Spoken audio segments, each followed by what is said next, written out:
1 लाख में निंजा 300 को घर ले जाइए। मैं इसे बाकी बाइक से कंपेयर करना तो नहीं चाहता, पर मैं क्या करूं, अब आपको समझाने के लिए मुझे ये करना पड़ता है। पर इसकी सर्विसिंग की क्या कॉस्ट है? क्या शॉर्ट हाइट राइडर्स इसे चला सकते हैं? मैंने देखा है लोगों को जो इससे 32 और 35 के भी माइलेज निकाल लेते हैं हाईवे पे। आई कैन गारंटी कि आप इस वीडियो देखने के बाद आपको कोई और वीडियो नहीं देखनी पड़ेगी।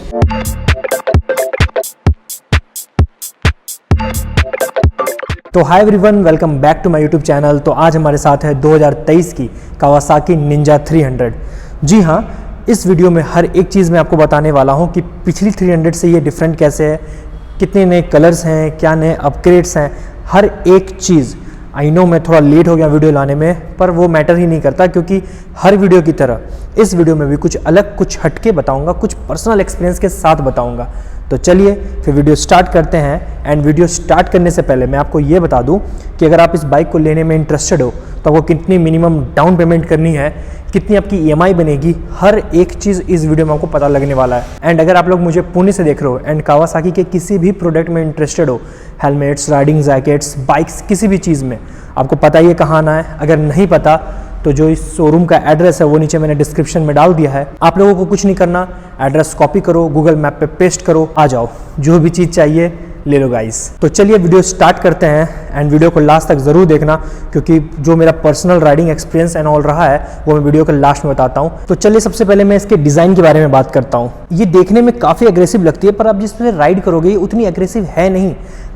बाय एग्रेसिव नहीं है, I mean it's sitting posture. कोई भी इसके कॉम्पिटिटर को ले लो, मैं 300 की बात कर रहा हूँ, 300 सीसी की, उसमें क्या है ना, ऐसे है राइडिंग पोस्चर, वो आपको बैक पेन, अब थोड़ा अनकंफर्टेबल हो गया और बहुत ज़्यादा कमिटेड है वो। इसका ऐसा नहीं है, ये थोड़ी अपराइट है। बाकी अगर मैं स्पोर्ट्स बाइक से कंपेयर करूँ 300 सीसी की, तो थोड़ी अपराइट है। एंड जब आप से बैठते हो ना तो आपको एक अलग सा कॉन्फिडेंट फील होता है। अब मैं पर्सनली आपको बताता हूँ, मैंने क्या हुआ ना, 2 चलाई 300 की, मतलब स्पोर्ट्स बाइक, एंड फिर मैंने निंजा चलाई। I was more comfortable on this bike. इस बाइक को जब मैंने चलाया तो मुझे लगा कि नहीं, ये मतलब ज़्यादा मैं इसे कंट्रोल कर पाऊँगा, मैनूवर कर पाऊँगा। इस पर मुझे ना अपना हाथ ज़्यादा बैठा हुआ सा फील हुआ, because of its upright handling. ठीक है, एज आई सेड, डिज़ाइन की मैं क्या ही बात करूँ।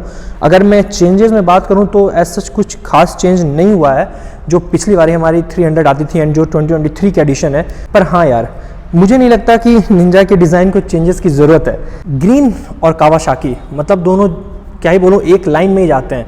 अगर मैं कलर्स की बात करूँ तो ये 3 नए कलर्स में आती है, एंड वो तीनों कलर अभी यहाँ शोरूम में अवेलेबल है। तो मैं एक एक करके आपको उन तीनों कलर्स का व्यू दूंगा। एंड कलर जो होती है वो पर्सन टू पर्सन वेरी करती है। किसी को लेमन ग्रीन अच्छा लग सकता है, किसी को कार्बन मेटेलिक ब्लैक अच्छा लग सकता है। मेरा काम है आपको तीनों कलर दिखाना, वो मैं दिखा दूंगा इस वीडियो में। नाउ अगर मैं प्राइस की बात करूँ तो जिसका एक्स शोरूम प्राइस है वो है अराउंड 3,43,000। देखिए 300 सीसी के अराउंड आपको ये एक्स शोरूम प्राइस थोड़ी कॉस्टली लग सकती होगी, बट अगर आप मेरी मानो तो ये कॉस्टली है साइड पे नहीं है भाई, ये बिल्कुल जस्टिफाइड है। आप ये भी तो देखो कि अराउंड 3,43,000 में आपको डबल सिलेंडर बाइक देखने को मिलती है। एंड अगर मैं डबल सिलेंडर बाइक्स की बात करूँ प्रोज की, तो वो तो भाई इतनी ज़्यादा है कि मैं आपको क्या ही बताऊँ। चलिए मैं आपको सबसे बड़ा प्रोज बताता हूँ, वाइब्रेशन। जो सिंगल सिलेंडर बाइक होती है उनमें वाइब्रेशन ज़्यादा देखने को मिलता है रेदर देन डबल सिलेंडर में। माइलेज भी थोड़ी अच्छी देगी उनसे ये। अगर मैं वाइब्रेशन बोल रहा हूँ इसका मतलब ये नहीं है कि मतलब वाइब्रेशन बहुत बड़ी इशू नहीं है। जी हाँ, वाइब्रेशन बहुत बड़ी इशू है। मैं आपको फिर कह रहा हूँ कि मैंने अराउंड 300 सीसी की ऑलमोस्ट हर बाइक चलाई है, एंड ट्रस्ट में जब मैंने निंजा चलाई ना, मतलब ऑलमोस्ट वाइब्रेशन गॉन था। उतनी वाइब्रेशन है ही नहीं जो बाकियों में, जिसके इसके जितने कॉम्पिटिटर हैं उनमें, मतलब लिटरली जो उनकी हायर, मतलब जब रेड लाइन वो टच करती हैं तो वाइब्रेशन से ना हैंडल सेक करने लगती हैं, मिरर बिल्कुल विजिबिलिटी खत्म हो जाती है, मिरर इतनी वाइब्रेट करते हैं उनके। But in case of Ninja, because of its double cylinder engine, vibration minimum है, बिल्कुल भी नहीं है ऑलमोस्ट। एक तरह से जो इसकी प्राइस है जो आपको कॉस्टली लगती है वो कॉस्टली नहीं है, वो बिल्कुल जस्टिफाइड है। आप ये भी तो देखो, ठीक है आप 50,000 ज़्यादा दे रहे हो इसके कॉम्पिटिटर एंड ऑल से, पर आप एक प्रीमियम एक चीज़ एक्सपीरियंस भी तो कर रहे हो। तो बाइक के अगर फ्रंट की मैं बात करूं तो वही सेक्सी लुक हमें देखने को मिलती है। अगर मैं देखूं तो हमें फुल LED हेडलैम्प देखने को मिल जाते हैं। एंड इसकी थ्रो की मैं क्या ही बात करूं, मैंने पर्सनली से राइड किया है, रात को भी किया है, तो आपको ना ऐसा बिल्कुल फील नहीं होगा कि इसकी थ्रो कम है, जो कि है भी नहीं यार। चलो, एंड मैं अगर बात करूं निंजा के मिरर्स की, तो ट्रस्ट में इसकी विजिबिलिटी बहुत अच्छी है। जब आप इसे चलाओगे सड़कों पे तो आपको सब कुछ क्लियर दिखेगा। डबल सिलेंडर गाड़ी है, वाइब्रेशन होती नहीं है तो मिरर कुछ थड़थड़ाएगी भी नहीं, एंड बहुत क्लियर विजन देखने को मिलेगा। अगर मैं बात करूं इंस्ट्रूमेंट क्लस्टर की, सेम रखा गया है जो हमारी पिछली वाली थी 2023 के निंजा में। इंस्ट्रूमेंट क्लस्टर में कुछ भी चेंजेस नहीं किए गए हैं, रीज़न है यार, मतलब इसके साथ ना मुझे तो, अगर मैं पर्सनली बात करूँ, हाँ मैं एग्री करता हूँ कि ब्लूटूथ कनेक्टिविटी वगैरह नहीं है, पर ट्रस्ट में मेरे स्कूटी में ब्लूटूथ कनेक्टिविटी है जो मैं राइड करता हूँ। एंड 2 साल अराउंड हो गए मुझे स्कूटी के, मैंने आज तक उसमें turn by turn navigator and all use ही नहीं किया। तो अगर आप लॉन्ग ट्रिप्स वगैरह मारोगे, यूज़ तो आती नहीं है। मुझे लगता है कि जब नेक्स्ट अपडेट होगी तो उसमें ब्लूटूथ कनेक्टिविटी वगैरह देखने को हमें मिल जाएगी, पर फिलहाल हमें देखने को नहीं मिलता है। तो ये थोड़ी बहुत जो कमी है वो मुझे लगती है, लेकिन हाँ इनफ है, मतलब जितनी चीज़ों की आपको ज़रूरत है उतनी आपको इसमें देखने को मिल जाएगी। और अगर मैं बात करूँ इसके टायर्स की, तो हमें फ्रंट टायर 110 सेक्शन का देखने को मिलता है, वहीं अगर मैं रेयर टायर की बात करूँ तो वो हमें 140 सेक्शन का देखने को मिलता है। अब क्या है ना, देखो मोटे टायर्स के अपने फ़ायदे हैं, अपने नुकसान हैं। फ़ायदा ये है कि जो इसकी ग्रिप अच्छी होगी, अगर आपके पीछे के टायर्स मोटे हैं, चौड़े हैं, तो उसकी ग्रिप अच्छी मिलेगी। एंड नुकसान ये है कि बाइक की वेट भी इंक्रीज़ हो जाएगी। एंड ये अराउंड 178 kgs की आती है, जो लिटरली से one of the light weight बनाती है। उस पर मैं आगे बात करता हूँ।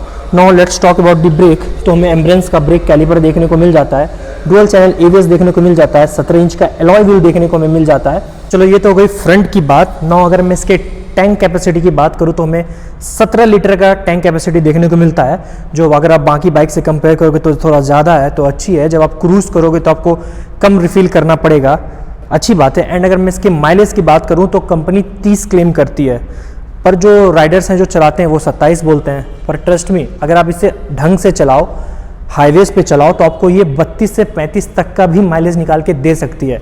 बस शर्त यह है कि इसे अच्छे से चलाई जाए, ढंग से चलाई जाए, रैब ना किया जाए।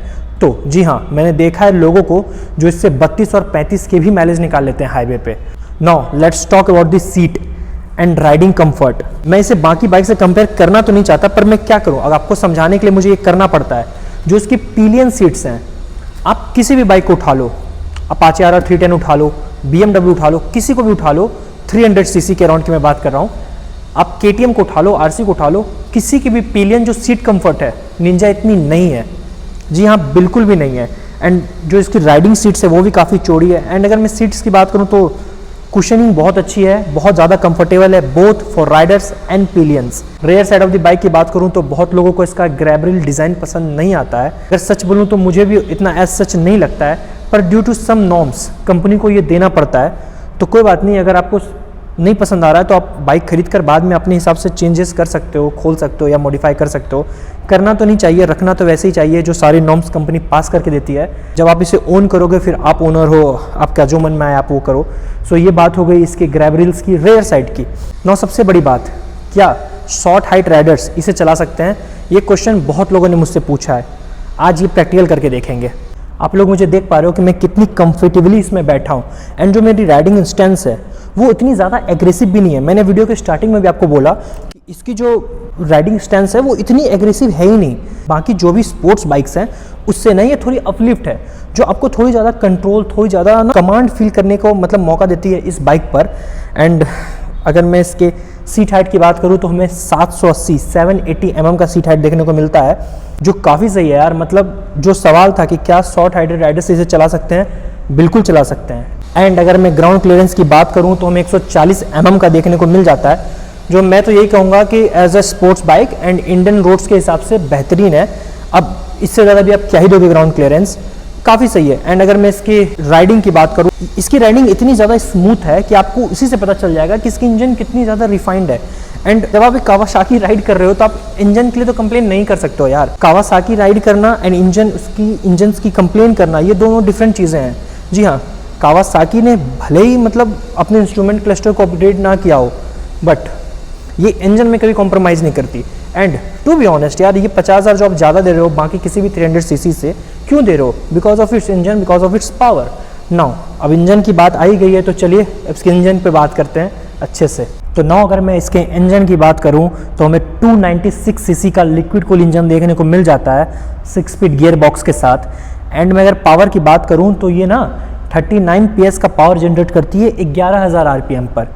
एंड 26 Nm का टॉर्क जनरेट करती है 10,000 RPM पर। एंड मैंने वीडियो में कई बार कहा कि डबल सिलेंडर में देखने को मिलता है, जिसकी अपनी बहुत सारी खासियत है। उनमें से एक ये है कि ये वाइब्रेशन बिल्कुल ना के बराबर करता है।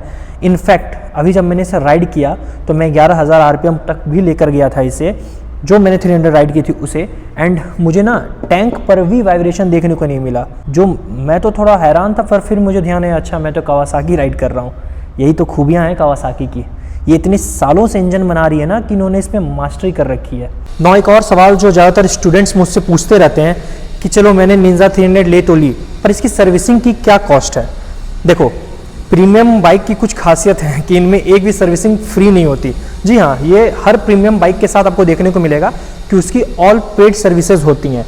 एंड अगर मैं बात करूं, अगर बेसिक करवाओगे, फर्स्ट सर्विस सेकंड सर्विस के अराउंड अगर आप बेसिक करवाते हो तो आपको अराउंड 7100 देखने को मिलती है इसकी सर्विसिंग कॉस्ट। सर्विसिंग कॉस्ट ऐसी चीज़ है ना जो आपके बाइक के कंडीशन पे वैरी करती है।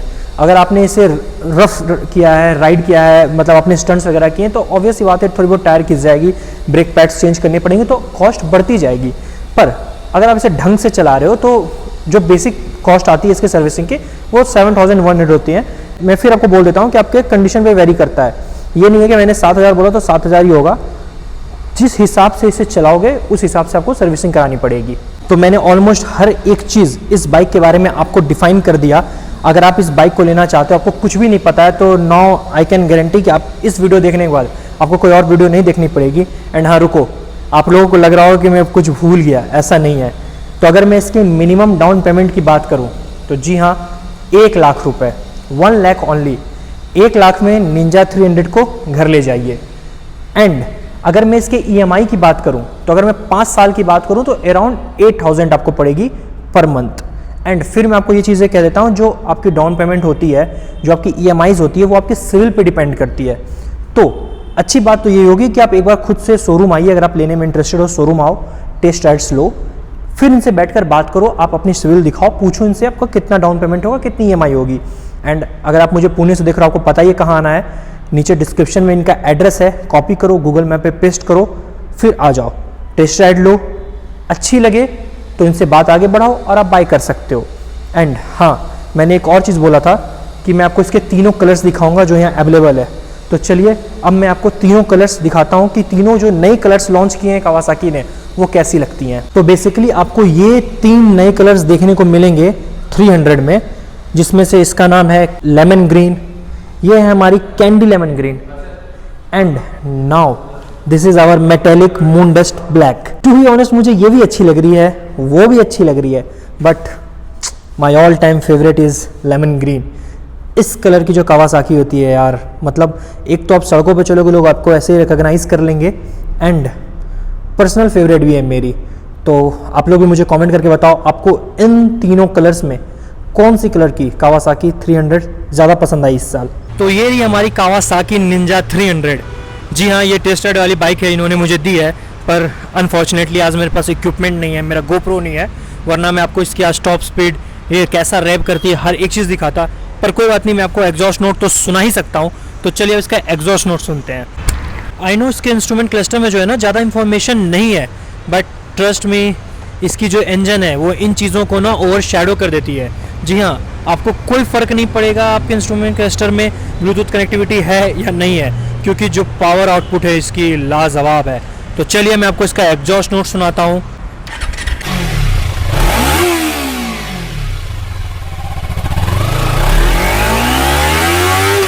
थोड़ा शोर हो रहा है शोरूम के पास, बट आई होप आपको इसका एग्जॉस्ट नोट पसंद आया होगा।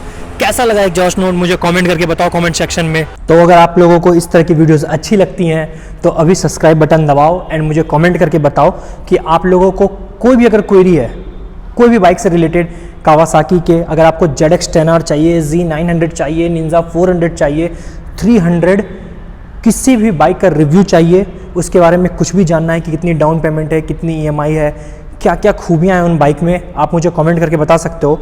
एंड ट्रस्ट मी, मैं आपके लिए वो वीडियो लेकर आ जाऊँगा। So that's all for this video. मिलते हैं अगले वीडियो में एक नई बाइक के साथ। जल्दी जल्दी कमेंट करो, अभी तक सोचा नहीं है अगले हफ्ते कौन सी वीडियो डालनी है।